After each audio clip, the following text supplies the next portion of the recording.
Stand at the edge of the Giza Plateau and look down. Beneath your feet, hidden from view by countless tons of limestone and sand, lies a world that challenges everything we think we know about ancient Egypt. Not the pyramids we see rising toward the sky, but their mirror image, a subterranean realm of tunnels, chambers, and passages that extends deep into the bedrock, a hidden architecture that predates the pharaohs, or perhaps serves purposes we've never imagined.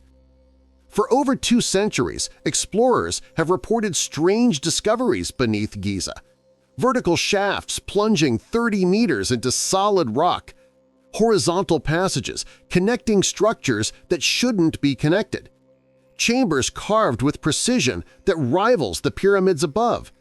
Yet these findings rarely appear in textbooks.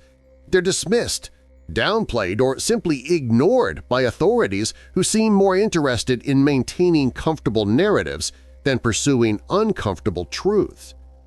Why? What lies beneath the pyramids that warrants such systematic suppression? And more importantly, what might these hidden spaces reveal about the true purpose of the Giza complex? Close your eyes and imagine descending into darkness. Not the comfortable darkness of a museum or a modern building, but the profound, ancient darkness of spaces sealed for millennia. The air grows cool. The sound of the surface world fades. Your hand touches stone so smooth it feels almost polished despite being carved thousands of years before the invention of metal tools capable of such precision. This is the world beneath Giza, a world that exists in archaeological records, in explorers' journals, in radar scans and ground-penetrating surveys, yet it remains frustratingly inaccessible, sealed off by authorities who insist there's nothing of significance to find. The contradiction is striking. If there's truly nothing there, why prevent investigation?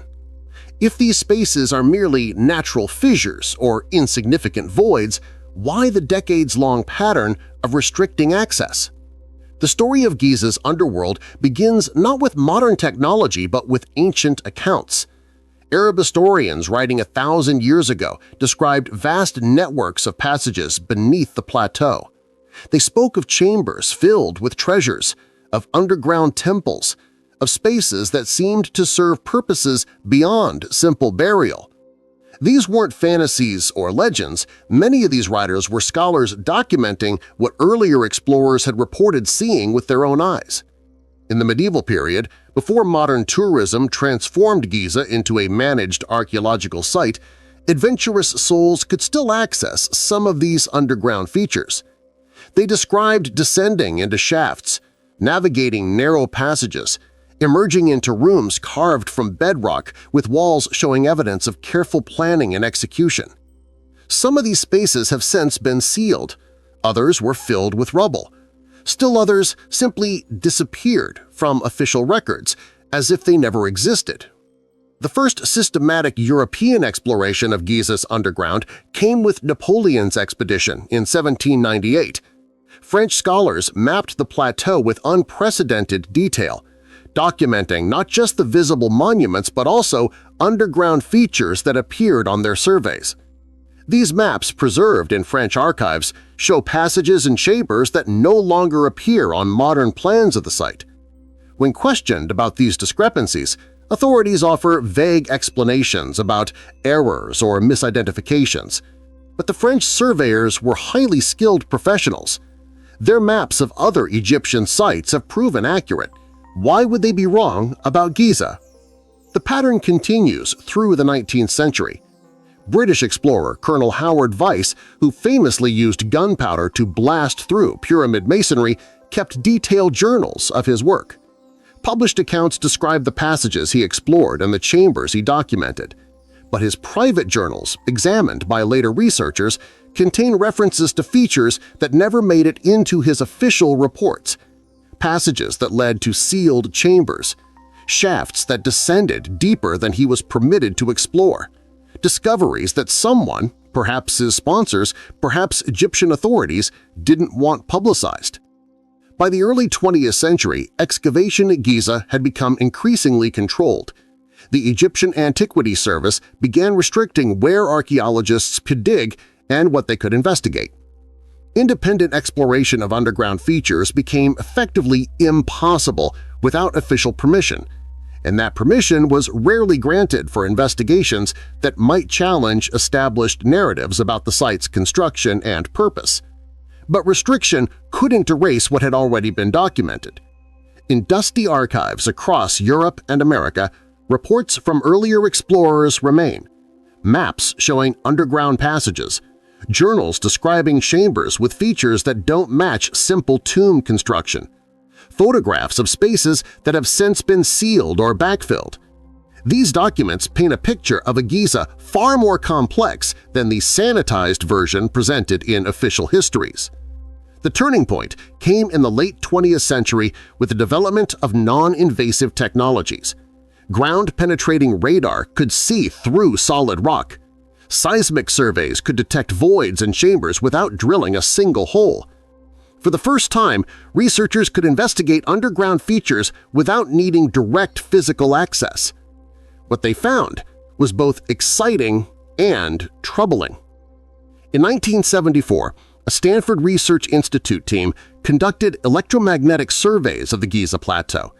Their instruments detected anomalies, areas where the density of rock was different from expected, suggesting voids or chambers. The team documented these findings in technical reports. They identified specific locations where further investigation seemed warranted. Egyptian authorities showed initial interest, then abruptly shut down the research. No explanation was provided, the equipment was sent home, the investigation ended. The most comprehensive underground survey came in 2008 when Egyptian researchers used multiple ground-penetrating radar systems to map the subsurface of the entire Giza Plateau. The results were stunning. Networks of passages, chambers showing geometric regularity, voids that couldn't be explained by natural erosion or construction techniques. The scan data suggested a complex of underground spaces far more extensive than any previously documented tomb complex. Photographs from these surveys occasionally leak into public view.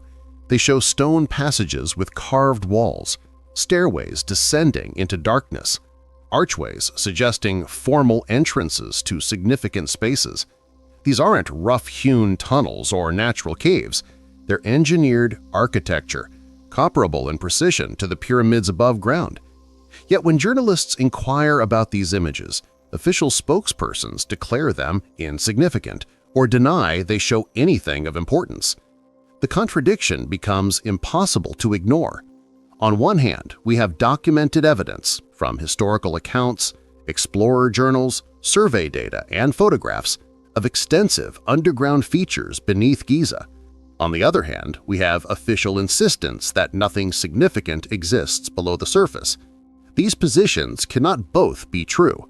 Either the evidence is fabricated or the official narrative is incomplete at best, deliberately misleading at worst. Consider what this means. For over 2 centuries, every independent investigator who's looked beneath the surface has found something interesting. Ancient historians described underground passages. Early explorers mapped chambers and tunnels. Modern surveys detect anomalies requiring investigation. Yet despite this consistent pattern of discovery, authorities maintain there's nothing there worth examining. The implications are profound.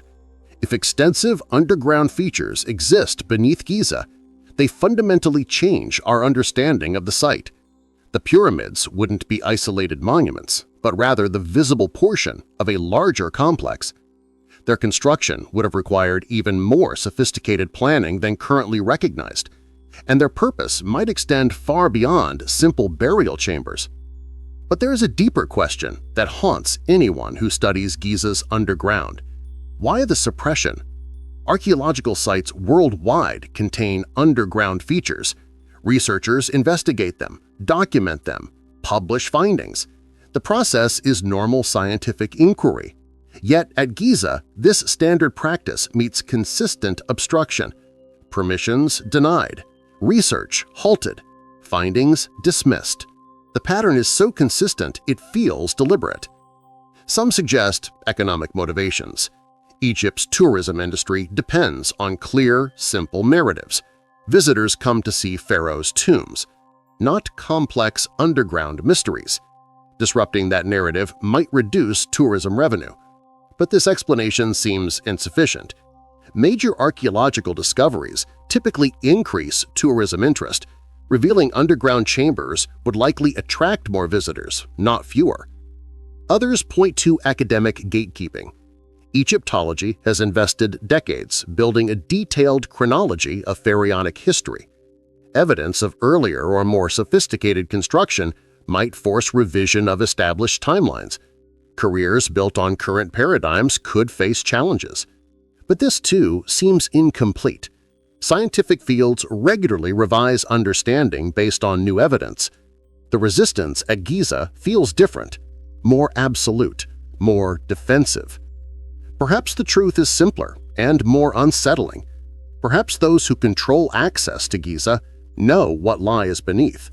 And perhaps they've decided that particular knowledge is too disruptive to release, not because it would damage tourism or upset academic theories, but because it would force fundamental reconsideration of human history and capability. The underground chambers aren't just empty rooms. They're questions carved in stone, questions about who built them, when, how, and why. Questions whose answers might not fit comfortable narratives about steady human progress from primitive to advanced. Questions that might suggest knowledge we've forgotten, capabilities we've lost, chapters of history we've never read. As you contemplate these possibilities, remember that the evidence for Giza's underground world isn't speculation. It's documented in explorer journals, visible on survey data, recorded in photographs that authorities wish didn't exist. The chambers are there. The passages exist. The only real question is what we'll find when we're finally allowed to look. The hidden world below waits in darkness, patient, silent, holding secrets that someone, somewhere, has decided we're not ready to know. But secrets have a way of emerging, and the stones beneath Giza have waited 4,000 years. They can wait a bit longer, until the truth they hold becomes impossible to suppress. Of all the underground features at Giza, none is more enigmatic than the Osiris shaft.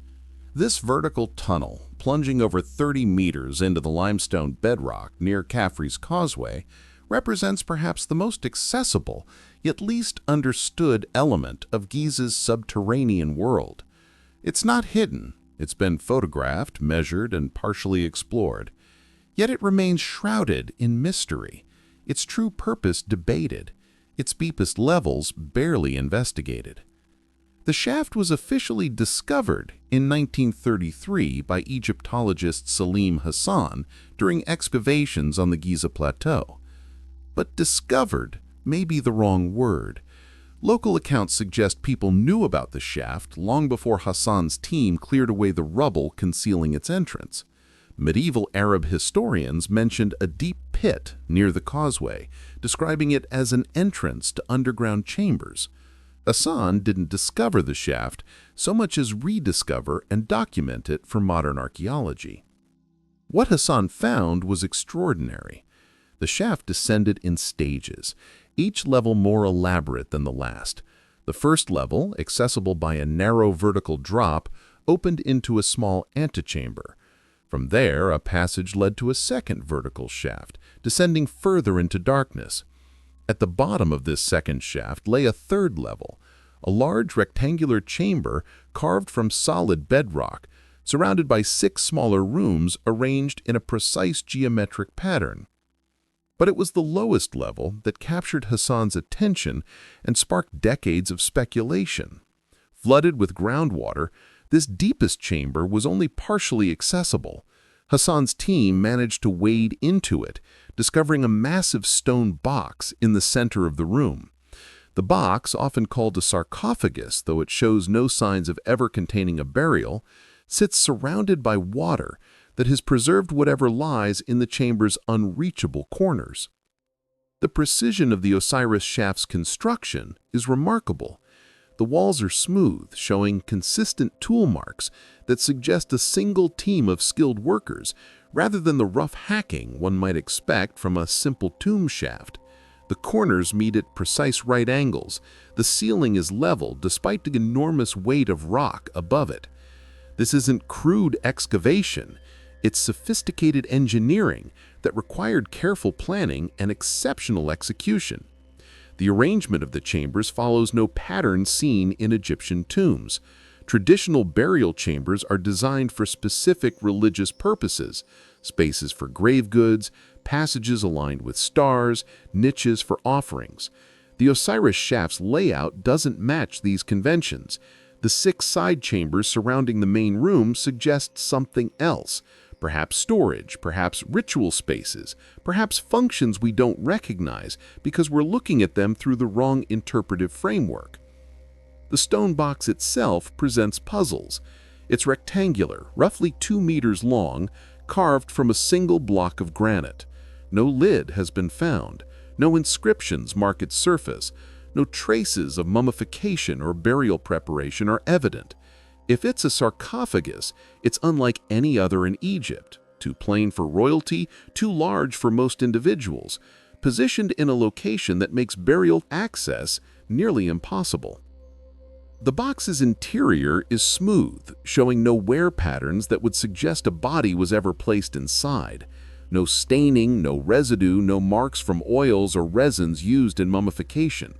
It sits pristine, as if it was placed in the flooded chamber and never used for its supposed purpose. This raises an obvious question: if not a burial, then what? Some researchers have proposed the Osiris shaft served as a symbolic tomb for Osiris himself, the god of resurrection and the underworld. The flooding might be intentional, representing the primordial waters from which creation emerged in Egyptian mythology. The box could be a cenotaph, a monument to the god rather than a functional burial chamber.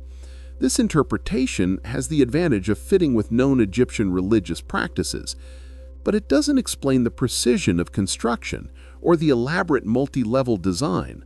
If the shaft was purely symbolic, why build it with such care? Why descend so deep into the bedrock when a shallower symbolic tomb would serve the same religious purpose? And why position it near Khafre's causeway rather than incorporating it into one of the pyramid temples where religious ceremonies actually took place? Another theory suggests the shaft predates the pyramids. The flooding, according to this interpretation, resulted from rising groundwater levels over millennia. The shaft might have been constructed during a period when the water table was lower, serving some function we can't determine from surface examination. If this theory is correct, the Osiris shaft could be evidence of earlier construction at Giza entirely. This possibility gains credibility when we examine the shaft's acoustics. The flooded chamber produces strange sound effects. Voices echo in unexpected ways. Low-frequency sounds seem to resonate, creating vibrations that are physically felt rather than merely heard.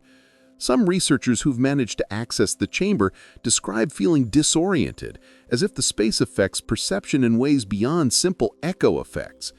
Acoustic engineering isn't unique to the Osiris shaft. The king's chamber in the Great Pyramid displays similar properties, resonating at specific frequencies. Ancient sites worldwide, from Malta's Hypogeum to Peru's Cavin de Huantar, show evidence of sophisticated acoustic design. Perhaps the Osiris shaft was built with similar intentionality, designed to produce specific sound effects for purposes we can only guess. The flooding presents both a preservation opportunity and an investigation obstacle. Water has prevented thorough exploration of the shaft's lower sections and the passages that might extend from them. But that same water has also preserved whatever exists below the current waterline, protecting it from the deterioration that would occur in dry conditions. Ancient organic materials, if present, might have survived in the water-saturated environment. Modern technology could easily explore the flooded sections. Underwater cameras are standard archaeological tools. Divers with proper equipment could map the entire chamber, documenting every carved surface and potential passage. The cost would be minimal compared to many archaeological projects. Yet permission for such investigation has never been granted. The Osiris shaft remains one of the most accessible yet least explored features of the Giza complex. The official explanation for this lack of investigation is preservation. Authorities argue that introducing modern equipment might damage the ancient stonework or contaminate the water that's kept the chamber intact for millennia. But this reasoning seems inconsistent with other work at Giza. Extensive excavation occur regularly. Modern facilities have been built adjacent to ancient structures. Tourists visit in their millions, their very presence affecting the site. Why is the Osiris shaft uniquely vulnerable? Perhaps the answer lies in what might be found. The shaft's design suggests it connected to other underground features. Ground-penetrating radar has detected anomalies in the rock surrounding the shaft, possible passages or chambers extending laterally from the main vertical drop. If these connections exist, the Osiris shaft might be an entrance to a larger underground complex, one that could fundamentally change our understanding of Giza's construction. Consider what it would mean if passages connected the Osiris shaft to chambers beneath the pyramids or the Sphinx. It would prove the monuments were conceived as an integrated complex, not isolated structures built independently. It would demonstrate an understanding of large-scale engineering that we don't typically attribute to Bronze Age civilizations, and it would raise questions about what such a complex was designed to accomplish. The 6 side chambers have never been thoroughly investigated. Hassan's team made preliminary examinations but didn't have the resources for comprehensive excavation. Modern authorities have shown no interest in completing that work. The chambers remain partially filled with debris, their walls barely visible, their potential contents unknown. What might lie in those spaces? Storage for texts or artifacts? Evidence of the shaft's original purpose? Connections to other underground features? The water level in the shaft appears to fluctuate over time, suggesting it's connected to underground water systems. These connections might be natural, the shaft intersecting with the water table, or artificial, part of a designed drainage or supply system. Understanding these connections would require systematic hydrological study. None has been conducted. The authorities who control Giza seem content to let the Osiris shaft remain a curiosity rather than investigating it as a potential key to understanding the site. Local workers who've accessed the shaft over the years tell stories that official archaeology ignores. They describe passages extending from the flooded chamber blocked with debris that could be cleared. They mention carved symbols on walls that are now underwater. They speak of rooms beyond the documented 6 chambers, spaces that Hassan's team either didn't find or didn't report. These accounts are dismissed as folklore, yet they're remarkably consistent across decades and different groups of workers. The Osiris shaft stands as a perfect example of Giza's underground mysteries. It's known, documented, and partially explored, yet it remains fundamentally mysterious because thorough investigation is prevented. We're allowed to know it exists, but not to discover what it truly represents. The shaft is both revealed and concealed, visible enough that its existence can't be denied, but restricted enough that its secrets remain secure. As you contemplate the Osiris shaft, imagine standing at its edge, looking down into darkness, knowing that 30 meters below a flooded chamber waits, carved with precision, filled with water, holding a granite box whose purpose nobody can definitively explain. The shaft descends through solid limestone, penetrating bedrock in a way that required extraordinary effort even by modern standards. Why? What was so important that ancient builders invested such labor in creating this elaborate underground feature? The shaft doesn't answer. It only waits, as it has waited for millennia, for someone with the authority and courage to investigate properly. Until then, it remains what it's been since Hassan's rediscovery, A tantalizing glimpse of Giza's hidden world, proof that beneath the famous monuments lies another Giza we're not permitted to understand. In 1798, Napoleon Bonaparte arrived in Egypt with more than just military ambitions. Accompanying his army were 167 scholars, scientists, and artists, the Commission des Sciences et des Arts. Their mission was to document everything about Egypt, its monuments, its landscape, its people, its history. For 3 years, these French savants measured, sketched, and mapped with unprecedented precision. The result was the monumental Description de l'Égypte, published in multiple volumes between 1809 and 1829. It remains one of the most comprehensive surveys of Egypt ever conducted. But there's a problem. When you compare the maps from Napoleon's expedition to modern surveys of Giza, features are missing. Passages marked on the French maps no longer appear on contemporary plans. Chambers documented in 1798 seem to have vanished.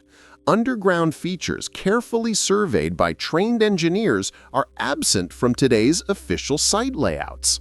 Either Napoleon scholars made systematic errors, unlikely given their accuracy elsewhere, or something happened to erase these features from the historical record. The French team that surveyed Giza included some of Europe's finest engineers and cartographers. Edmé-François Jomard, who oversaw much of the mapping work, was meticulous in his methods. His team used the latest surveying instruments of the era. They took multiple measurements to ensure accuracy. Their maps of other Egyptian sites have proven reliable when checked against modern surveys. There's no reason to believe they were incompetent or careless at Giza specifically. Yet, the discrepancies exist. The most notable appears in the area between the Great Pyramid and the Sphinx. French maps show a series of passages extending beneath the surface, connecting various points on the plateau. These passages are drawn with the same precision as above-ground features. They're labeled, measured, and integrated into the overall site plan. Modern maps show solid ground in the same locations.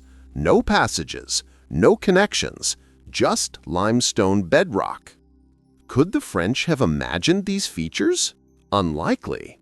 Engineers don't hallucinate passages and then carefully measure their dimensions. Could they have misinterpreted natural fissures as artificial passages?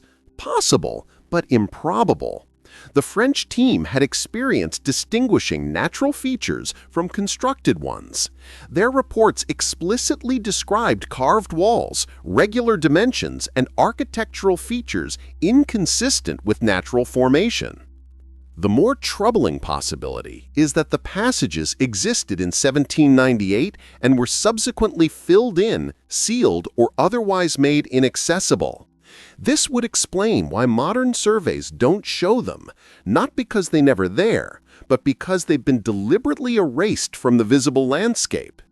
If this is true, someone decided these underground connections were better hidden than explored. Napoleon's expedition notes contain tantalizing details that never made it into the published description. Team members kept personal journals alongside official documentation. Some of these private accounts describe underground explorations not mentioned in the official report. They reference chambers accessed through narrow passages, spaces too difficult or dangerous to properly survey, but significant enough to note in personal records. One particularly intriguing account comes from engineer Jean-Baptiste Prosper Jouilly, who explored beneath the Sphinx. His private journal describes descending into a chamber between the monument's paws, following a passage that extended toward the Great Pyramid. He notes carved walls, a ceiling height sufficient to walk upright, and stone that appeared deliberately shaped rather than naturally eroded. This passage doesn't appear on published maps. It's not mentioned in the official description, yet Jouilly was a trained engineer with no apparent reason to fabricate such a detailed account. Why would significant findings be excluded from the published work? Several possibilities suggest themselves. The description was a political document as much as a scientific one, meant to demonstrate French achievement and justify the Egyptian campaign. Including discoveries that couldn't be fully explained might have seemed embarrassing. Or perhaps Egyptian authorities, even in that era, restricted what could be publicly revealed about Giza's underground features. There's also the matter of timing. Napoleon's expedition ended abruptly when British forces defeated the French in 1801. The scholars returned to France with their notes and drawings, but they'd lost access to Egypt. They couldn't return to verify findings or complete unfinished surveys. Controversial discoveries might have been set aside as unprovable without the ability to conduct follow-up investigation. The published description includes a curious note about Giza's underground features. The text acknowledges that passages and chambers exist beneath the plateau, but states they could not be thoroughly explored due to obstacles and lack of time. This admission is tantalizing. It confirms the French team knew about underground features. It suggests these features were extensive enough to require thorough exploration. And it implies this exploration never occurred, leaving the full extent of Giza's underground world undocumented. Modern researchers who have examined Napoleon's maps notice something else: evidence of editing.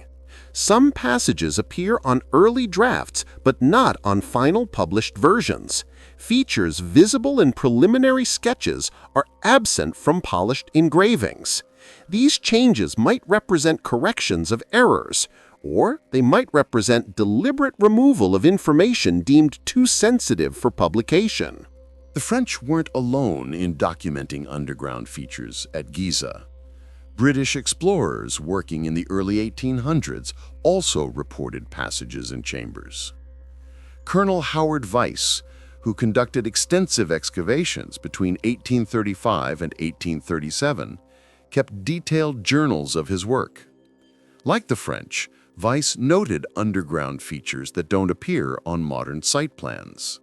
His private papers reference passages extending from pyramid bases into the bedrock, connections between structures that official histories don't acknowledge.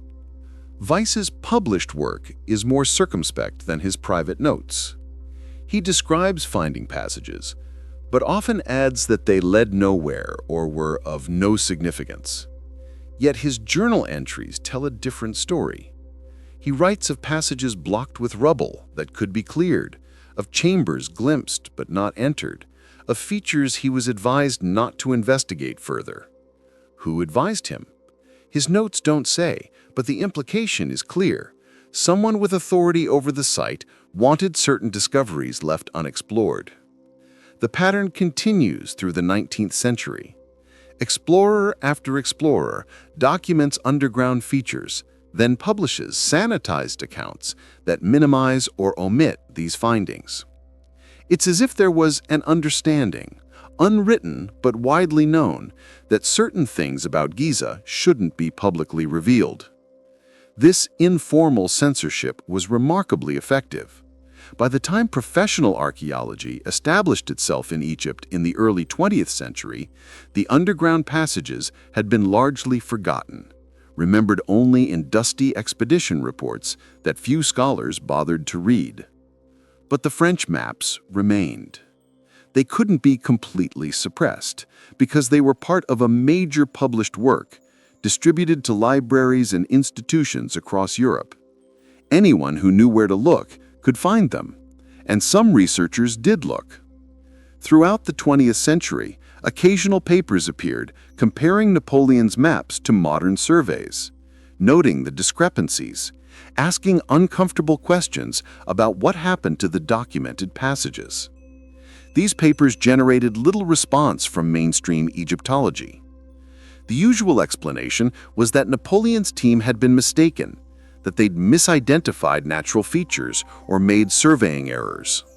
But this explanation requires believing that trained engineers whose work proved accurate elsewhere suddenly became incompetent at Giza. It requires accepting that multiple independent explorers over several decades all made similar mistakes about underground passages. The coincidence strains credibility. A more parsimonious explanation is that the passages existed, were documented, and then were sealed or filled in. This would have been a massive undertaking, requiring official sanction and considerable resources. But it's not impossible. Authorities concerned about looters or worried about tourist safety might have sealed underground passages. Officials who preferred a simpler narrative about Giza might have filled in features that complicated that story. The question is whether any record exists of such sealing operations. Official Egyptian antiquities records from the 19th and early 20th centuries are incomplete. Many documents were lost in administrative transitions, fires, or simple neglect. If orders were given to seal passages, those orders might not have survived in accessible archives, or they might be filed in ways that make them difficult to find and connect to specific features at Giza. What we're left with is a mystery built on absence. We have detailed maps showing underground features. We have explorer accounts describing passages and chambers, but we don't have access to these features today. They've vanished, not through natural collapse or erosion, but through some deliberate process that removed them from both the physical landscape and the historical record. This pattern of erasure extends beyond just the French maps.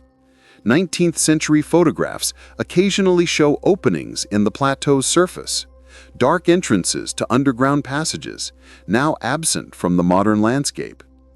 These aren't prominent features that would be easy to fake. They're visible in background details of photos focused on other subjects.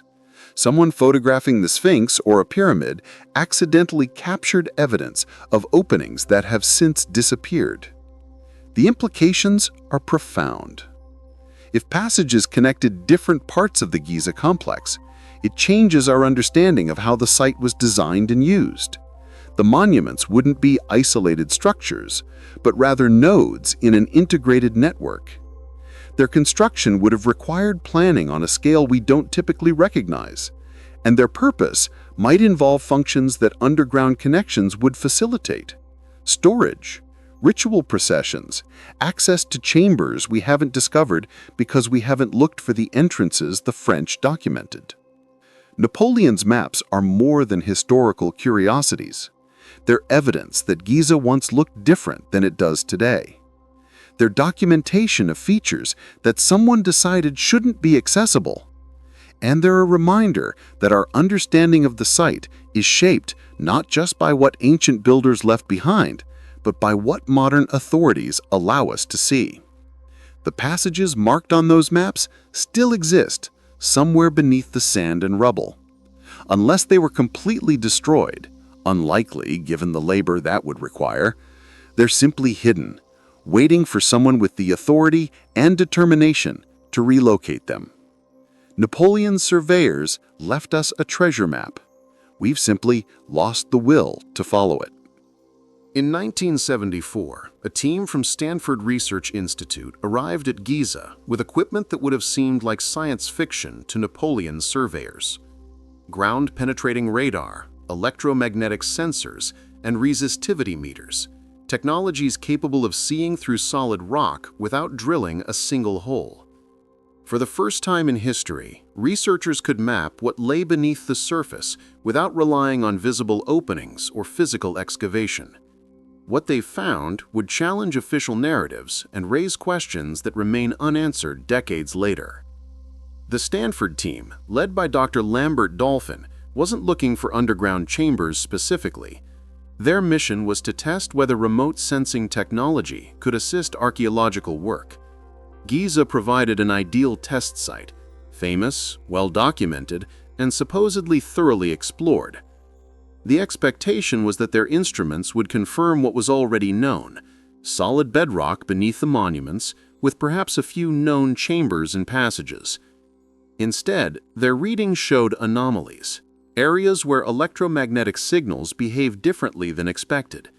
regions where ground-penetrating radar detected density variations consistent with voids or chambers.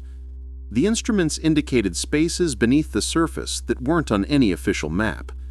The team carefully documented these findings, marking locations where follow-up investigations seemed warranted. The Egyptian Antiquities Organization showed initial interest. Representatives attended demonstrations of the equipment. They reviewed preliminary data. Discussions began about expanded surveys that would systematically map the entire plateau. Then, abruptly, everything stopped. The team's permission to work at Giza was revoked. No explanation was provided. Their equipment was packed and shipped home. The investigation ended before it could pursue the anomalies it had detected. Dr. Dolphin published technical papers about the survey, carefully worded to avoid controversy.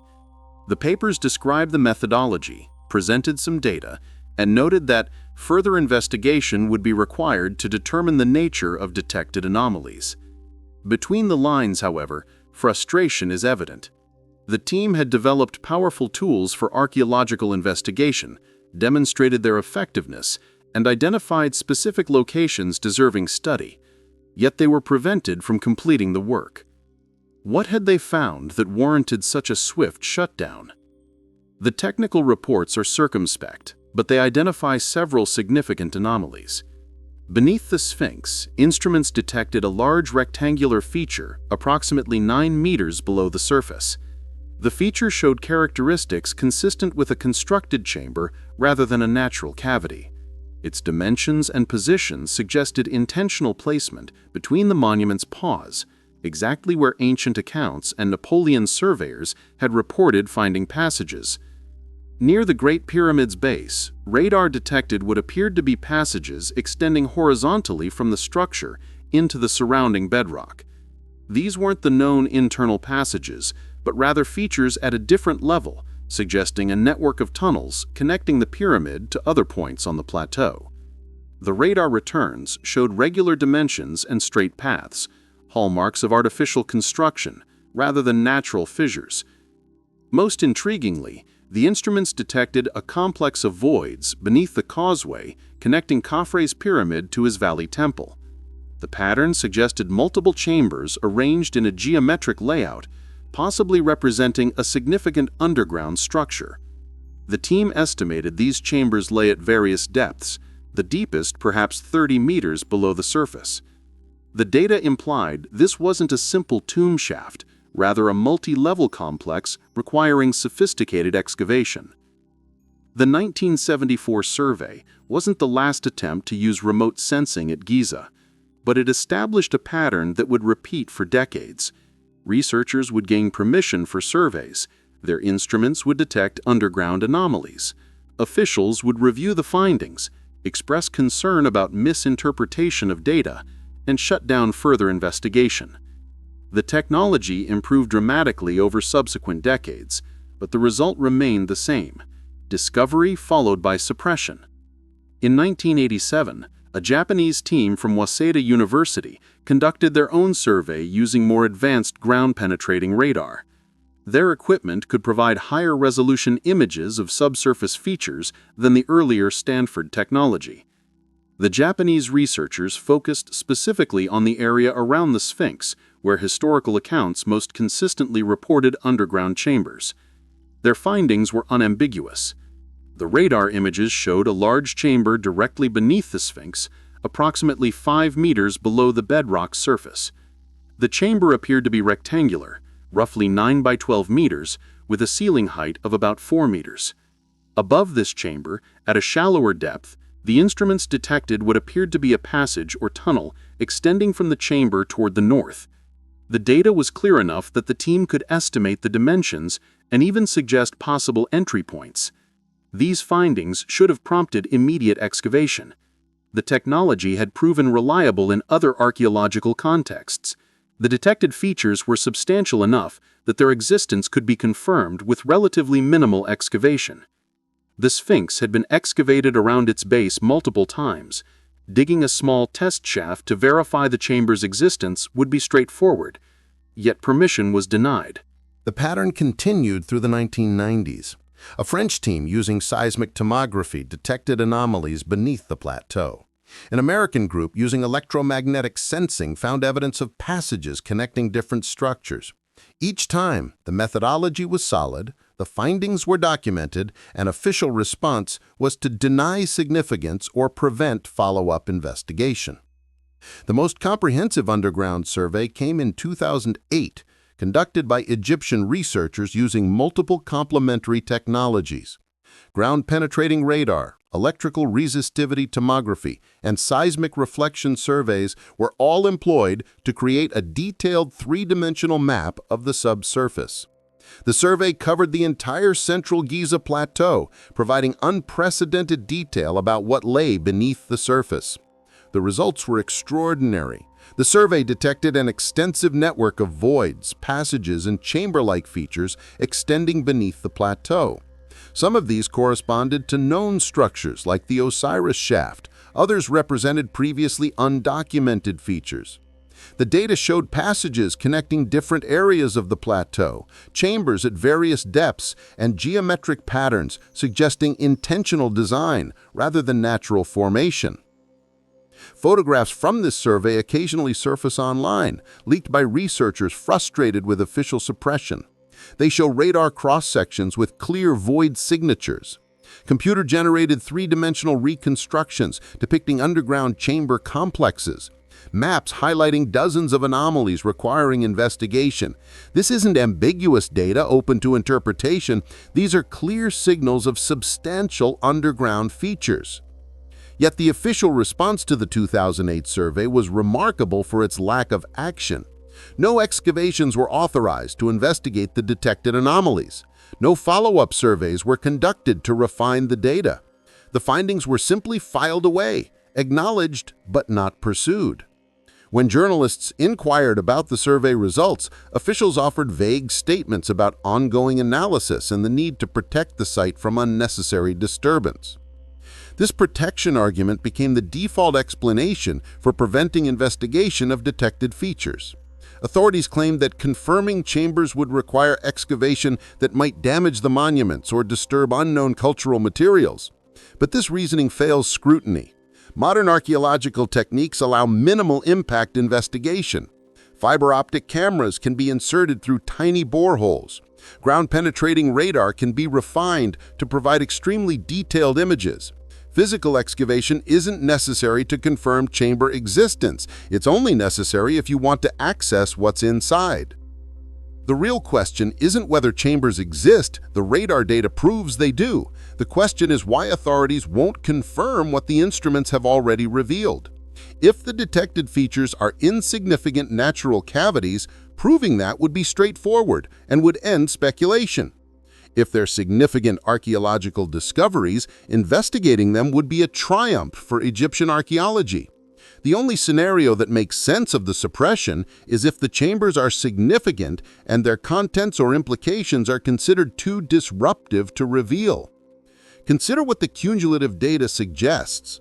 Surveys spanning 4 decades using different technologies and conducted by teams from multiple countries all detect substantial underground features at Giza. The features show characteristics of artificial construction, geometric regularity, consistent dimensions, strategic positioning relative to surface monuments. They form patterns suggesting an integrated underground complex rather than isolated features. This complex apparently includes large chambers, connecting passages, and multi-level structures. Some of these features lie relatively shallow, others descend 30 meters or more into bedrock. The distribution suggests planning on a massive scale, comparable to the surface monuments in ambition, if not visibility.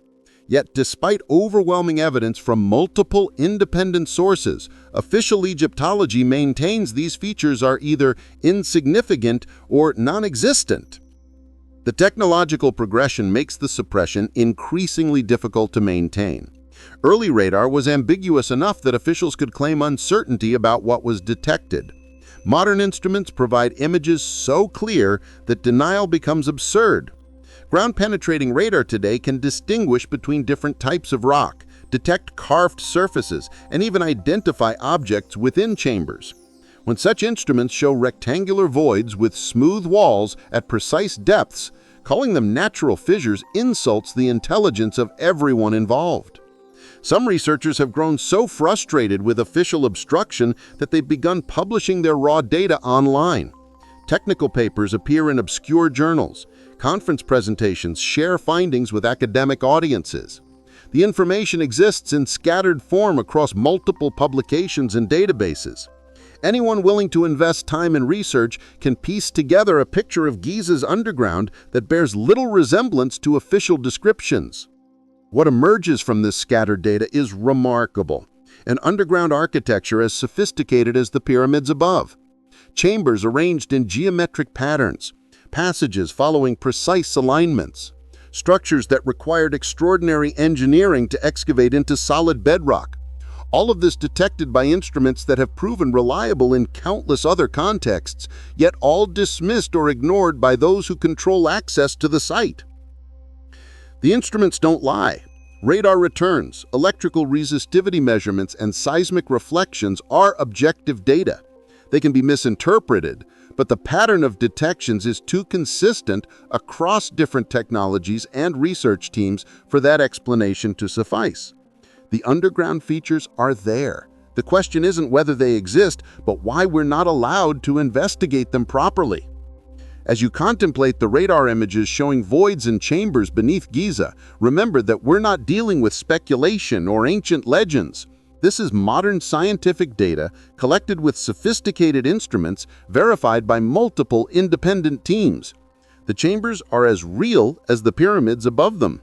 They're simply hidden, not by accident of history, but by deliberate modern policy that prefers mysteries remain unsolved rather than risk what their solutions might reveal. The Great Sphinx of Giza stares eastward, its gaze fixed on the horizon where the sun rises each morning. For centuries, people have wondered what secrets this enigmatic monument holds. But perhaps the more important question isn't what the Sphinx conceals in its stone body, but what lies hidden beneath its massive paws. Evidence suggests that the true mystery of the Sphinx isn't above ground. It's in the chambers and passages carved into the bedrock below. The first documented exploration of spaces beneath the Sphinx came not in the modern era, but in antiquity. Roman historian Pliny the Elder, writing in the 1st century CE, mentioned that the Sphinx was believed to contain the tomb of a ruler, accessed through passages beneath the monument. Arab historians of the medieval period were more specific. Al-Makrizi, writing in the 15th century, described a chamber between the Sphinx's paws with a passage extending toward the pyramids. These weren't vague legends. The Arab accounts included architectural details, dimensions of passages, descriptions of carved walls, references to chambers at different levels. They read like explorer reports rather than mythological tales. Modern Egyptology has largely dismissed these accounts as folklore, but that dismissal becomes harder to maintain when you consider what early European explorers documented. In 1817, Italian explorer Giovanni Caviglia conducted excavations around the Sphinx, clearing sand that had accumulated over centuries. His team discovered a shaft between the monument's paws, descending vertically into the bedrock. Caviglia's published report describes the shaft as artificially cut, with walls showing tool marks. He didn't have the resources to fully explore it, but he documented its existence and approximate depth before it was filled in again by shifting sand. Later explorers confirmed Caviglia's finding. Between the 1850s and 1920s, multiple expeditions cleared the Sphinx of sand, and many reported finding openings or depressions between the paws. Some describe these as simple shafts, others as potential entrances to more extensive features. The consistency of these reports across different time periods and independent explorers suggests they were documenting a real feature, not imagining one. But the most intriguing discovery came in the 1930s, during excavations led by French engineer Émile Barrès. His team was conducting conservation work, clearing the Sphinx and stabilizing its structure. In the process, they uncovered what appeared to be a small chamber between the monument's paws. Workers described entering this space, finding carved walls and a passage extending into darkness. Before they could properly explore and document the feature, orders came to backfill it. No official report was published. The chamber was covered over and has never been officially acknowledged. Why the sudden backfilling? Workers who participated later gave interviews describing what they'd seen. They spoke of a passage with steps descending deeper into the bedrock, walls that were smooth and clearly artificial, and signs that the passage connected to a larger system. They were told the feature was unstable and needed to be filled for safety. But photographs from the excavation show no evidence of instability. The walls appear solid, the carving precise. The unofficial story that emerged suggests authorities discovered something they weren't prepared to deal with. Not treasure. There's no indication the workers found artifacts or valuables. Rather, they found evidence of a scale of underground construction that didn't fit with prevailing theories about the Sphinx's construction and purpose. If substantial chambers existed beneath the monument, it suggested the Sphinx was more than just a guardian statue. It might be an entrance marker, a monument built atop significant underground features. This interpretation gained support in the 1970s and 1980s when remote sensing technology began surveying the area.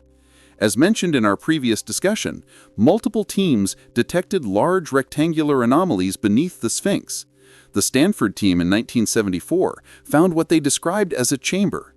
The Japanese survey in 1987 provided even more detail. A rectangular void approximately 9 by 12 meters, roughly 5 meters below the current bedrock surface. What makes these findings significant is their consistency with historical accounts. Arab historians described a chamber between the paws. Early explorers found shafts in the same location. Modern radar detects a substantial void in exactly the area where historical and archaeological evidence suggests something exists. This isn't a case of technology revealing something unexpected. It's technology confirming what the historical record already indicated. The detected chamber appears to connect to other features. Radar surveys show what looks like a passage extending northward from the chamber toward the Great Pyramid. The passage is approximately 2 meters wide and appears to maintain consistent dimensions over its entire detectable length. This isn't a natural crack or fissure. It's a constructed tunnel, carved with the same precision as the passages inside the pyramids. Additional surveys have detected anomalies on the southern side of the Sphinx as well. These suggest chambers or passages extending in multiple directions from beneath the monument. The pattern that emerges is of the Sphinx sitting atop a junction, a node where multiple underground passages meet. If this interpretation is correct, the Sphinx isn't just a statue. It's a marker indicating something significant below. Dr. Zahi Coles, who controlled access to Giza for decades, has repeatedly denied that significant chambers exist beneath the Sphinx. In interviews and publications, he stated that radar detected only water-filled fissures or natural cavities. Yet this explanation contradicts not just the radar data, but also the historical record and the observations of early explorers. It's an assertion that requires believing radar technology that works reliably everywhere else somehow fails specifically at Giza. In the 1990s, researcher John Anthony West, working with geologist Robert Schoch, conducted studies around the Sphinx that suggested water erosion patterns on the monument indicated great age, possibly predating dynastic Egypt. This work was controversial enough on its own, but West also drew attention to the chamber evidence, arguing that underground features might provide clues to the Sphinx's true age and purpose. His requests for permission to investigate these features were denied. The refusal to investigate becomes more puzzling when you consider that confirming or denying chamber existence would be straightforward. Modern fiber optic cameras can be inserted through boreholes no wider than a pencil. Such investigation would cause essentially zero damage to the monument while definitively answering whether chambers exist. The fact that such minimal impact investigation isn't permitted suggests authorities already know chambers exist and prefer they remain unexamined. Local workers at Giza tell stories that never make it into official reports. They describe finding openings near the Sphinx during routine maintenance work, openings that are quickly sealed. They mention passages glimpsed during excavations, then backfilled before proper documentation. These accounts are dismissed as folklore, but they're remarkably consistent in describing the same pattern. Underground features are found, recognized as significant, and then hidden again. One particularly persistent story involves tunnels connecting the Sphinx to the Great Pyramid. Multiple workers across different decades have claimed to have seen or heard about such passages. The consistency of these accounts across time and different groups of workers is striking. While individual stories might be embellished, the core claim that passages exist appears in too many independent accounts to be pure fabrication. The chambers beneath the Sphinx might explain some of the monument's mysteries. Its precise east-west alignment, for instance, makes it an ideal marker for underground features aligned to cardinal directions. If passages extend from beneath the Sphinx toward other monuments, the statue's orientation would indicate the direction of these connections. The monument becomes not just a sculpture, but a functional part of an underground navigation system. Ancient engineering required markers. When constructing underground passages, builders needed surface reference points to maintain alignment and depth. The Sphinx, with its massive size and precise orientation, would serve this purpose perfectly. Workers excavating passages could use the monument to verify they were maintaining proper direction and positioning. This practical function might explain why the Sphinx was carved where it is, not randomly, but at a specific point where underground and surface architecture intersect. The chamber beneath the pause might have served as an entrance, not a casual entrance for public access, but a ceremonial or restricted one used for specific purposes we can only speculate about. The shaft that early explorers documented, the one that keeps being filled and refound, might descend to this chamber, providing access to the passage network below. Sealing this entrance would effectively cut off exploration of the entire underground system. Consider what it would mean if the Sphinx does sit atop a junction of passages. It would confirm that Giza was designed as an integrated complex, with underground features as important as surface monuments. It would suggest the ancient builders had a reason for creating this underground network: storage, ritual, practical function, or purposes we can't determine without investigation. And it would mean our understanding of Giza is fundamentally incomplete, focused on the visible monuments while missing the equally significant features below. The evidence for chambers beneath the Sphinx is stronger than for most underground features at Giza. We have historical accounts from multiple periods. We have explorer reports from the 19th and 20th centuries. We have modern radar data from multiple independent surveys. We have worker testimonies spanning decades. All of this evidence points to the same conclusion: substantial underground features exist beneath the Sphinx. Yet the official position remains one of denial or minimization. The chambers, if acknowledged at all, are described as insignificant. Radar anomalies are attributed to natural causes, despite their geometric regularity. Historical accounts are dismissed as legend, despite their architectural specificity. The pattern of dismissal is so consistent, it feels like policy rather than honest scientific assessment. Why the Sphinx specifically attracts such intense suppression is unclear. Perhaps because it's the most famous and visited monument at Giza after the pyramids themselves. Revealing chambers beneath the Sphinx would raise obvious questions about what they contain and why they've been hidden. Tourist access would become complicated. The simple narrative of ancient statue would give way to complex questions about underground architecture and its purpose. Or perhaps there's a more specific concern. If chambers beneath the Sphinx connect to a larger underground network, investigating them opens the door to exploring that entire system. Once you acknowledge one chamber exists, you must acknowledge that passages extend from it. Once you admit passages exist, you must investigate where they lead. The Sphinx chamber might be the key that unlocks the entire underground complex, and maybe that's exactly what someone doesn't want unlocked. As you contemplate the Sphinx, gazing eastward as it has for millennia, imagine what lies beneath those massive paws: a chamber carved from bedrock, sealed and hidden, passages extending into darkness, connecting to features we can only detect with instruments, not explore with our own eyes.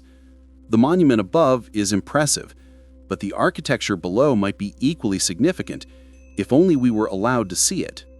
The The Sphinx keeps its secrets well, but some secrets leak out despite the best efforts at suppression. And the secret of what lies beneath the Guardian of Giza is becoming harder to hide with each survey that confirms what historical accounts have claimed for over 1,000 years. Water flows through the history of Giza in ways most visitors never consider. The Nile River lies kilometers to the east, yet the plateau's underground chambers are flooded. The Osiris shaft fills with groundwater. Passages detected by radar show signs of ancient water flow. This raises a question that challenges our understanding of ancient Egyptian engineering. Was Giza's underground complex designed with water in mind? Not as an obstacle to be overcome, but as a feature to be utilized. The modern water table at Giza sits approximately 15 to 20 meters below the surface, varying with seasonal Nile floods despite the distance from the river. Limestone is porous, allowing water to seep through layers of bedrock over time. This explains why chambers like the Osiris shaft flood. They descend below the water table, filling naturally with groundwater that percolates through the rock. But natural flooding doesn't explain everything observed in Giza's underground features. Several passages and chambers show evidence of water flow that seems too organized to be merely natural seepage. The walls display erosion patterns suggesting water moved through these spaces in specific directions, following the passage geometry rather than simply pooling in low points. This kind of directed flow indicates the passages might have functioned as channels, deliberately designed to move water from one location to another. The concept of ancient hydraulic engineering at Giza isn't new. In the 1990s, engineer Edward Kunkel proposed that underground chambers and passages formed part of a water pumping system. According to his theory, the internal passages of the Great Pyramid weren't primarily burial chambers, but rather components of a hydraulic mechanism that moved water using pressure differences created by the massive stone structure above. Kunkel's hypothesis was controversial and not widely accepted by Egyptologists, but it addressed real puzzles about the Great Pyramid's internal design. The so-called air shafts are too narrow for ventilation of chambers housing living workers, yet too carefully constructed to be merely symbolic. The descending passage leads to a subterranean chamber cut into bedrock below the pyramid, a strange feature if the structure was simply a tomb. And the elaborate system of passages, galleries, and chambers seems over-engineered for simply housing a burial. What if these features served a hydraulic function? Water entering through the descending passage could be channeled into various chambers. Pressure differences created by the pyramid's weight could drive water through narrow passages. The granite plugs in the ascending passage might not have been security features, but rather pressure valves. The entire internal architecture could represent sophisticated water management technology masquerading as tomb construction. This interpretation gains credibility when we consider the broader context of underground water features at Giza. The Osiris shaft, as previously discussed, descends 30 meters into bedrock and floods with groundwater. But the flooding pattern is curious. Water level in the shaft doesn't simply match the general water table, it fluctuates more dramatically than groundwater alone would explain, suggesting the shaft connects to channels that actively move water rather than just collecting it. Hydrological studies conducted in the 1970s detected anomalies in groundwater flow patterns beneath the Giza Plateau. Water seemed to move in directions that natural aquifer flow couldn't explain. Researchers proposed artificial channels, carved passages through bedrock, were directing water flow. These channels would represent ancient engineering on a scale comparable to Roman aqueducts, but entirely underground and largely invisible from the surface. Ancient Egyptians were certainly capable of such engineering, The Fayum region, southwest of Cairo, contains elaborate ancient irrigation systems, including underground channels carved through rock. The technology and knowledge to create subterranean waterways existed in dynastic Egypt. The question isn't whether they could have built such systems at Giza, but whether they did, and if so, for what purpose. One possibility is religious. Water held profound symbolic significance in Egyptian belief. The primordial waters of Nun represented the chaos from which creation emerged. Temple architecture often incorporated water features, sacred lakes, channels for ritual purification. Underground waterways at Giza might have served religious functions, creating spaces where priests could conduct ceremonies involving water in settings that evoked the mythological underworld. Another possibility is practical. Moving water efficiently in an arid environment was crucial for any large construction project. The massive workforce required to build the pyramids needed water for drinking, cooking, and possibly for construction techniques. Some researchers have proposed that water-lubricated sledges were used to move heavy stone blocks. Underground water systems could have stored and distributed water where it was needed without the evaporation losses of surface channels. But there's a more intriguing possibility suggested by the alignment and positioning of underground features. Several passages detected appear to run from the Nile Valley toward the plateau, following gentle upward slopes. These would be extremely difficult routes for humans to navigate, too steep for comfortable walking, too narrow for transporting large objects, but they would be ideal channels for moving water upward using hydraulic pressure. The principle is simple. Water under pressure in a sealed system will rise to match the height of its source. A channel sealed with stone blocks and filled with water from the Nile could deliver that water to higher elevations on the plateau through nothing but natural hydraulic pressure. No pumps required, just careful engineering to create sealed passages with proper geometry. Evidence supporting this interpretation comes from chemical analysis of deposits in underground chambers. Water leaves mineral traces as it evaporates or seeps through stone. These deposits can indicate whether water was stagnant or flowing, whether it came from rainfall or from rivers, and roughly when the water was present. Analysis of deposits from accessible chambers suggests flowing water from a river source, consistent with an engineered channel system connected to the Nile. The timeline is significant. Some water deposits appear to date from periods of active construction at Giza, suggesting water systems were operational when the pyramids were being built. Other deposits are older, potentially predating the pyramids themselves. This layering suggests water systems might have existed before the pyramid construction, possibly built by earlier inhabitants of the region and then utilized or modified by the pyramid builders. The Sphinx enclosure presents particularly interesting hydrological evidence. The deep trench surrounding the monument shows erosion patterns that geologist Robert Schoch interpreted as water weathering from a much wetter climate. But there's another possibility. The erosion might result from flowing water within an artificially created drainage system.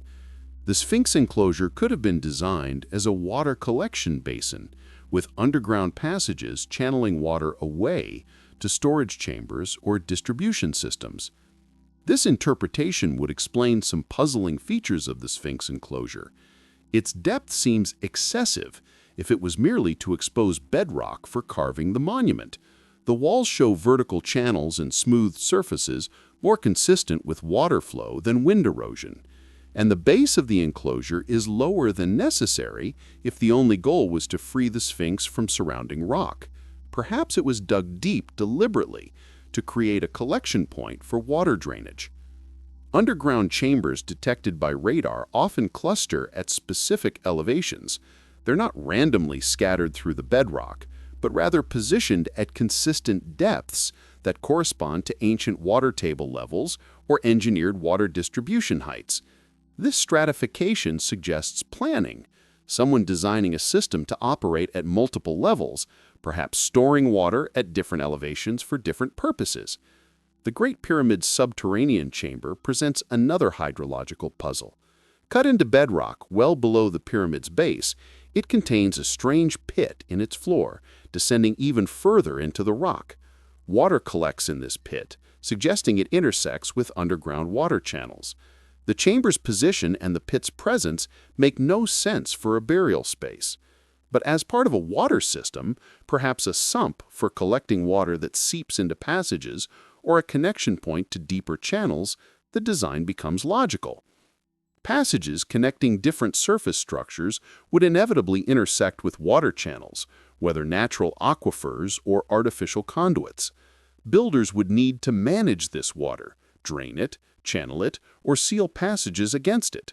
The elaborate stone plugs and carefully fitted blocks found in some passages might serve this practical function rather than, or in addition to, preventing access by tomb robbers.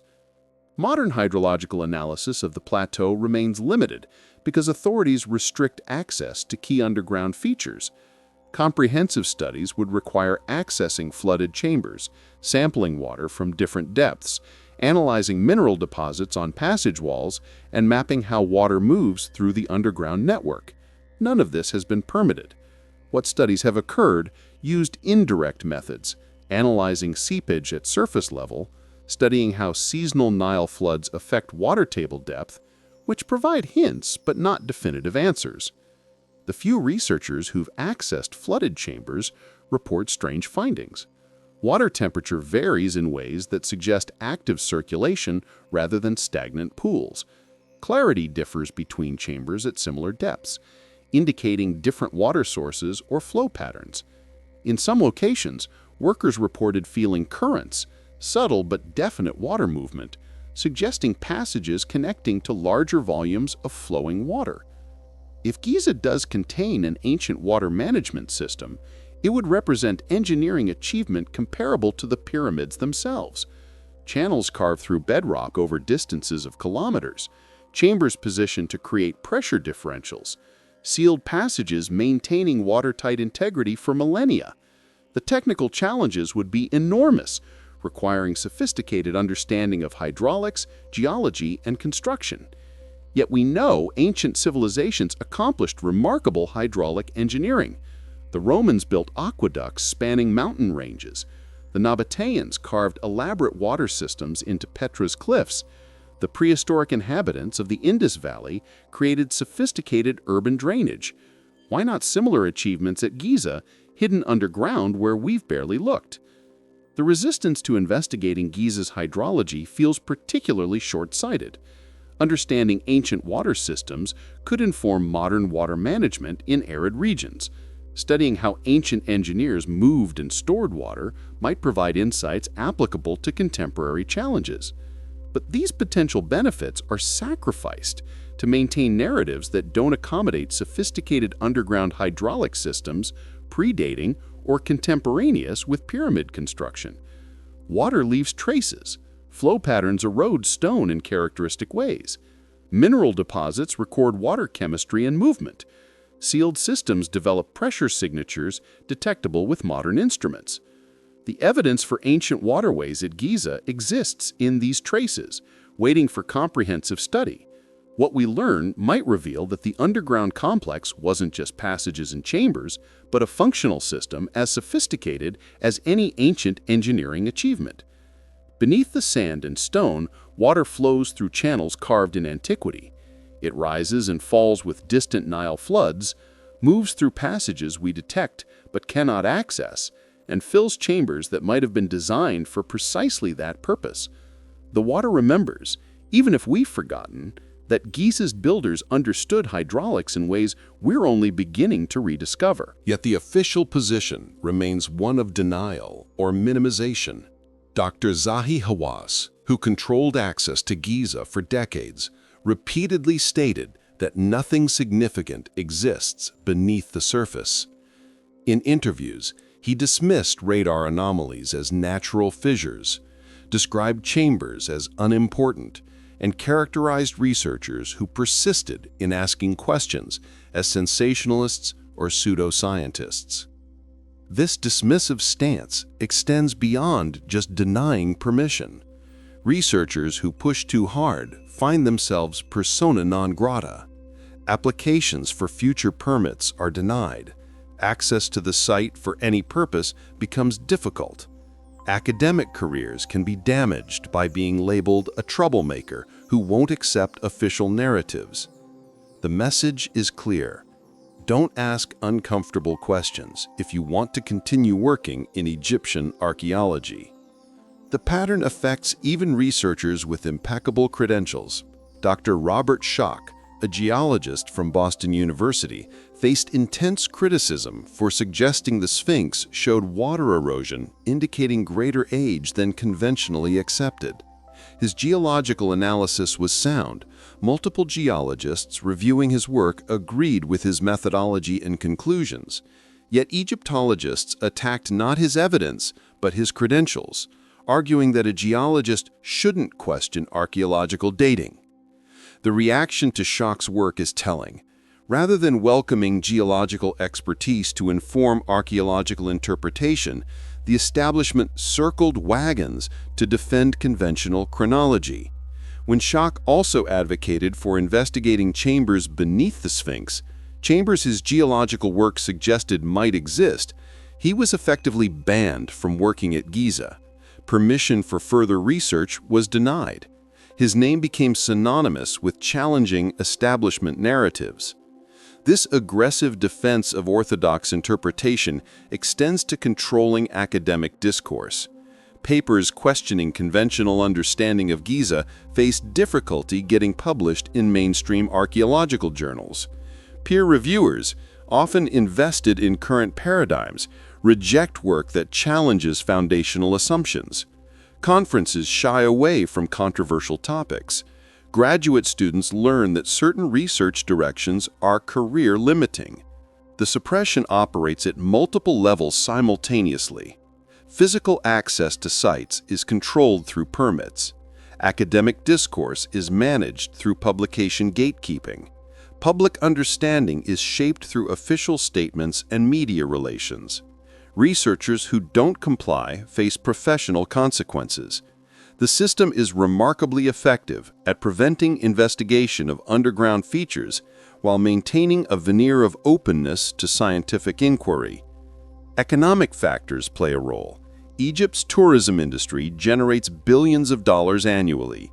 Giza is the crown jewel. Millions of visitors coming to see monuments they recognize from photographs and documentaries. The narrative is simple. Tombs of pharaohs, built with known techniques, serving understood purposes. Disrupting this comfortable story risks confusing tourists and potentially reducing visitor numbers. But tourism concerns seem insufficient to explain the intensity of suppression. Major archaeological discoveries typically increase tourist interest rather than diminishing it. The discovery of Tutankhamun's tomb made Valley of the Kings a must-see destination. Finding significant chambers beneath Giza would likely attract more visitors, not fewer.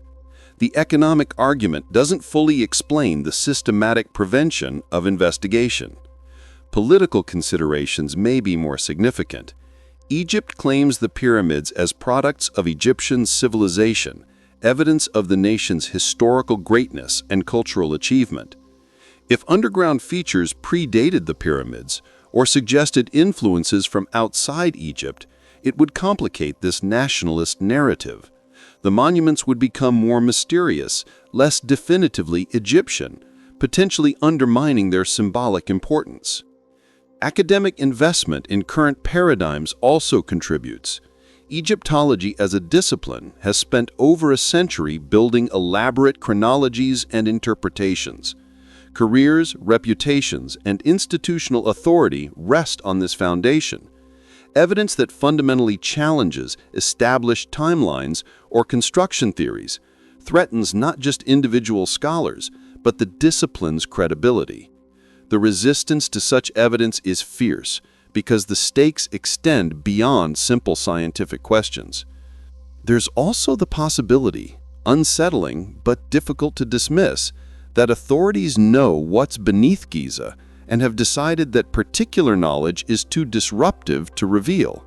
Perhaps early excavations or surveys discovered features whose implications challenged fundamental assumptions about human history and technological development.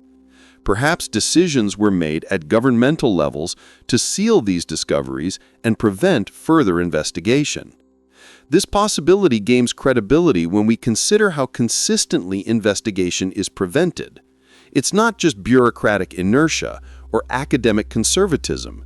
It's active, sustained effort across decades and different administrations to ensure underground features remain unexplored. Such consistency suggests policy rather than accident, decisions made and maintained despite changing personnel and circumstances. The pattern of suppression has paradoxical effects. By preventing investigation, authorities ensure mystery persists. Speculation fills the void left by absent data. Alternative theories proliferate. Public interest intensifies rather than diminishing. The suppression intended to avoid controversy instead generates it, as people naturally wonder what's being hidden and why. Modern technology makes suppression increasingly difficult. Satellite imaging, amateur drone photography, leaked survey data. Information escapes despite efforts to control. Academic papers appear in international journals beyond Egyptian authority.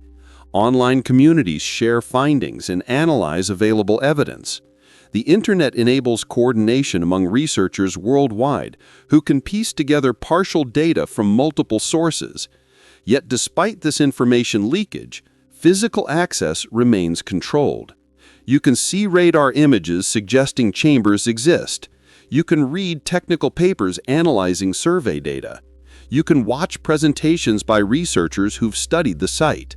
But you cannot actually investigate the features these sources describe. Knowledge of suppression doesn't end suppression. It only makes it more obvious. As you contemplate this pattern, remember that we're not discussing ancient mysteries, but modern policy. The decision to prevent investigation of underground features is made by living people with identifiable motivations. The suppression continues because someone benefits from it continuing, whether economically, politically, or for reasons we can only guess.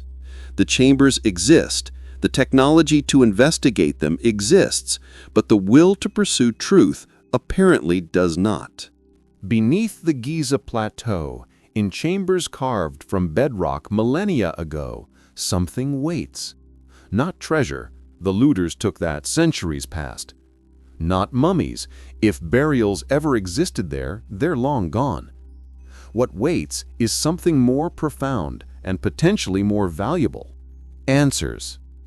Answers to questions about who built these underground features, when, how, and most importantly, why. Answers that might reshape our understanding of ancient capability, purpose, and knowledge. We've journeyed through the evidence.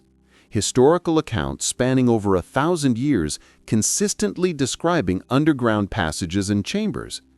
Explorer reports from the 19th and early 20th century documenting features that have since vanished from official records. Maps from Napoleon's expedition showing connections and passages absent from modern surveys. Remote sensing data from multiple independent teams detecting substantial voids and geometric features beneath the surface.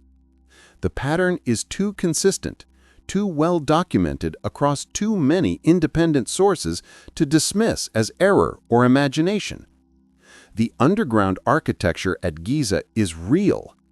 Chambers exist beneath the Sphinx, verified by multiple radar surveys. Passages connect different parts of the plateau, mapped by 19th century explorers and confirmed by modern geophysical studies. The Osiris shaft descends over 30 meters into bedrock, its flooded chambers only partially explored, its side rooms barely investigated. These aren't theoretical possibilities, they're documented features. acknowledged in technical literature, even as they're denied investigation. What might these spaces contain? The obvious answer, the one that drives popular imagination, is artifacts. Ancient texts, ritual objects, evidence of daily life or religious practice. Such discoveries would be valuable for understanding ancient Egypt, but they wouldn't fundamentally challenge our historical framework. We know ancient Egyptians built underground chambers. Finding more wouldn't rewrite history, just add details to what we already know. But what if the chambers contain something more challenging? Evidence of construction techniques we don't understand. Tools or technology that shouldn't exist in the Bronze Age. Inscriptions in unknown languages or writing systems. Astronomical knowledge requiring instruments we haven't found. Hydraulic engineering demonstrating sophistication beyond what we attribute to ancient civilizations. Such discoveries would force reconsideration of not just Egyptian history, but human technological development generally. Or perhaps the chambers reveal connections we haven't anticipated. Passages extending further than expected, suggesting underground architecture on a scale comparable to the surface monuments. Multi-level complexes indicating planning and coordination across centuries or millennia. Features that predate the pyramids, suggesting earlier sophisticated occupation of the plateau. Evidence that the visible monuments are only part of a larger design, most of which remains hidden underground. The resistance to investigating these possibilities suggests authorities fear disruptive discoveries more than they value potential knowledge. This fear might be justified from their perspective. Egypt's cultural identity is deeply tied to ancient achievements. The tourism industry depends on simple, understandable narratives. Academic reputations rest on established chronologies. Political legitimacy draws on claims of continuity with ancient greatness. Discoveries that complicate or challenge these foundations threaten multiple interlocking interests. But suppression has costs. Every year investigation is delayed increases the risk that chambers flood further, that passages collapse, that whatever evidence exists deteriorates. The groundwater level at Giza fluctuates with Nile management and climate patterns. Chambers that were partially accessible decades ago might be completely flooded now. Passages that early explorers navigated might have collapsed under the weight of millions of tourists walking above. Time is not neutral, it destroys evidence, and our window for investigation is closing. Modern technology offers unprecedented opportunities. Fiber optic cameras can explore flooded chambers without pumping them dry. 3D laser scanning can document spaces in perfect detail. Chemical analysis can determine when passages were carved and whether they've been used since. DNA testing can identify organic materials too degraded for visual identification. Archaeological science has tools Napoleon surveyors couldn't imagine, tools that could answer questions definitively rather than leaving them to speculation. Yet these tools sit idle while the chambers wait unexplored. The irony is profound. We possess greater investigative capability than any previous generation, but apply it less thoroughly than 19th century explorers with primitive equipment and limited understanding. The suppression is so complete that we know less about Giza's underground in 2024 than we did in 1924, because information documented then has been systematically forgotten or dismissed. This deliberate forgetting raises the most troubling possibility: that investigation has occurred, secretly, at levels we're not told about, that authorities have accessed chambers, documented what they contain, and decided that information should remain classified. The pattern of suppression is so consistent, so resistant to changing circumstances and personnel, that it suggests policy based on knowledge rather than ignorance. Perhaps they've looked, and what they found was deemed too disruptive to reveal. Consider what this would mean. Somewhere in restricted archives or classified reports, detailed documentation might exist of Giza's underground complex, photographs of passages and chambers, measurements of features, analysis of finds, even artifacts removed for secret study.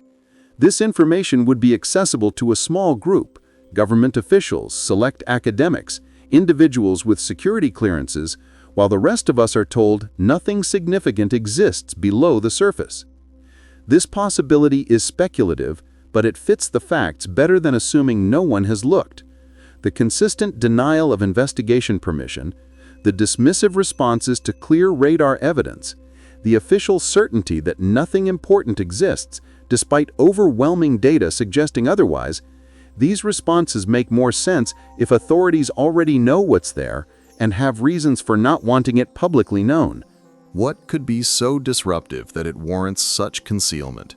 Perhaps evidence of knowledge transfer between civilizations in ways our historical models don't accommodate. Perhaps proof of technological sophistication predating accepted timelines by millennia. Perhaps connections to other ancient sites suggesting global rather than isolated development. Perhaps simply scale. Underground architecture so extensive it forces recognition that our understanding of ancient capability is fundamentally incomplete. Or perhaps the disruption isn't about ancient history, but modern identity. If the pyramids were built atop or integrated with earlier underground features, it complicates claims of Egyptian origin. If the underground shows influences from outside Egypt, it challenges nationalist narratives of indigenous achievement. If the complexity suggests purposes beyond burial, it undermines simple explanations that make the monuments comprehensible to casual visitors. Whatever the reason, the suppression continues. And as it continues, we lose opportunities. Graduate students who might make significant discoveries pursue other research directions because they know underground investigation won't be permitted.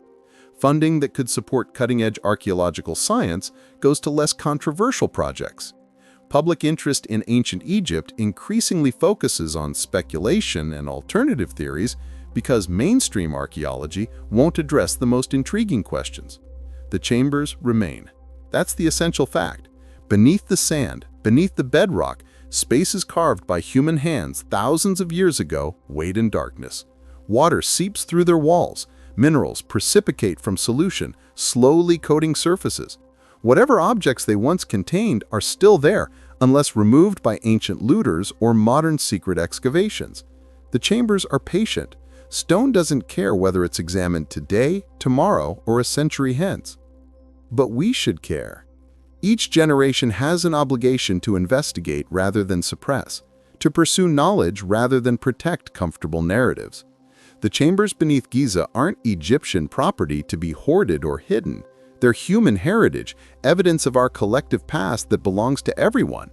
The decision to prevent investigation isn't just an archaeological policy choice, it's a theft from all humanity, denying us knowledge of our own history. Imagine a future where investigation is finally permitted, where researchers descend into chambers that haven't been accessed in millennia, where cameras document passages connecting the monuments we see to architecture we never suspected existed, where analysis reveals construction techniques, purposes, and timelines that force us to reconsider everything we thought we knew about ancient capability and achievement. That future is possible. The chambers exist. The technology to investigate them exists. Only political will is lacking. The courage to prioritize truth over narrative, knowledge over comfortable certainty. Perhaps that will emerges when the generation currently controlling access retires, and younger scholars with less investment in orthodox views assume authority. Perhaps it requires political change in Egypt, new leadership less concerned with nationalist mythology. Perhaps it simply needs enough public pressure that suppression becomes more politically costly than revelation. Or perhaps the wait continues indefinitely. Perhaps the chambers remain sealed not for years, but for centuries, until some future civilization rediscovers them and marvels at the knowledge we possessed but chose not to pursue. Perhaps we'll be remembered not for investigating these mysteries, but for suppressing them, for having the tools to answer profound questions about human history, but lacking the courage to look. As you contemplate what lies beneath Giza, remember that this isn't ancient history, it's happening now. Right now, as you read this, chambers exist beneath the plateau, filled with potential answers to questions we've barely begun to ask. Right now, researchers who could investigate those chambers are being denied permission. Right now, technology that could reveal their secrets sits unused. Right now, decisions are being made to continue suppression rather than pursue truth. The darkness beneath Giza is more than absence of light. It's absence of knowledge, deliberately maintained against overwhelming evidence that knowledge could be obtained. It's absence of curiosity, suppressed by authorities who fear what curiosity might reveal. Its absence of courage, the moral failure of choosing comfortable lies over uncomfortable truths. But darkness is only absence. Light a single candle and darkness flees. Apply a single fiber optic camera to a carefully drilled borehole and one chamber's darkness ends. Grant a single honest research permit and suppression begins to crack. The chambers don't need much to reveal their secrets, just permission to look. What waits in darkness beneath Giza? Answers wait. Truth waits. Knowledge that could illuminate not just ancient Egypt, but human capability, ingenuity, and achievement across millennia waits. The chambers have been patient for thousands of years. The question is whether we'll develop the wisdom to investigate them before time, water, and neglect destroy what they could teach us. The stones remember.